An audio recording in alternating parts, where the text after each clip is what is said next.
Nellore VR లా కాలేజ్కు చెందిన లా విద్యార్థులు లా protectors group ఆధ్వర్యంలో నెల్లూరు ఫతేఖాన్పేటలోని ఎల్పీజీ భవనంలో సమావేశమయ్యారు.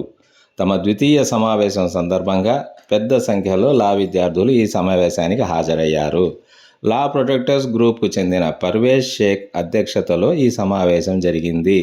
ముందుగా ఈ సమావేశంలో కాశ్మీర్లోని పెహల్గాంలో జరిగిన అత్యంత దారుణమైన టెర్రరిస్టుల దాడిని తీవ్రంగా ఖండించారు. ఈ చర్య మానవత్వంపైనే దాడిగా అభివర్ణించారు. పాకిస్తాన్ ఇటువంటి నీతిబాహ్యమైన చర్యలకు పాల్పడుతుందని విమర్శించారు. ఇండియా దీనికి ధీటైన జవాబు ఇవ్వగలదని, అలాగే భారత ప్రభుత్వం సరైన ప్రణాళికతో తీవ్రవాదాన్ని అంతమొందించాలని కోరారు.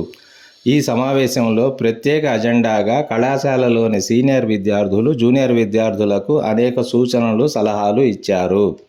సీనియర్ విద్యార్థులైన రిజ్వాన్, మౌలాలి, సందాని, కాషిఫ్లు పరీక్షలకు ఎలా ప్రిపేర్ కావాలో, అలాగే సిలబస్ను తక్కువ సమయంలో ఎలా కవర్ చేయాలో జూనియర్ విద్యార్థులకు వివరించారు.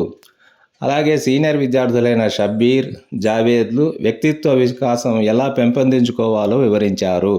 అలాగే సీనియర్లైన ఖాజా మస్తాన్, అబ్దుల్ వాహిద్ మరియు కలాం లతీఫ్లు సామాజిక అవగాహన మరియు సామాజిక స్పృహ అవసరాన్ని ప్రత్యేకంగా విద్యార్థులకు వివరించారు. అలాగే లా కాలేజ్కు చెందిన సెకండ్ ఇయర్ విద్యార్థులైన మొహమ్మద్ దాఖిల్, కాషిఫ్, రఫీ మరియు అఖ్తర్లు తమ కోర్సులో ఎటువంటి కష్టాలు ఫేస్ చేస్తున్నారో వివరించారు. అలాగే వాటి నివారణకు కొన్ని సూచనలను ప్రతిపాదించారు. అలాగే మొదటి సంవత్సరానికి చెందిన విద్యార్థులు సల్మాన్, షాహిద్, రియాజ్, రఫీ, మజహర్, ఫహద్ మరియు రెహమాన్లు తమ రెండవ సెమిస్టర్కు ఎలా ప్రిపేర్ అవ్వాలో అడిగి తెలుసుకున్నారు. చివరగా సమావేశంలో పర్వేజ్ షేక్ మాట్లాడుతూ విద్యార్థుల మధ్య సోదర భావం పెంచుకొని పరస్పర సహకారం అందించుకోవాల్సిన అవసరం ఉందని చెప్పారు. విద్యార్థులలో ఐకమత్యం చాలా అవసరం అన్నారు. అలాగే కోర్సు ముగిసిన తర్వాత లాయర్లుగా ప్రాక్టీస్ ప్రారంభించిన తర్వాత సమాజానికి ఉపయోగపడే పనులు చేస్తూ అందరికీ ఆదర్శవంతంగా నిలవాలని కోరారు.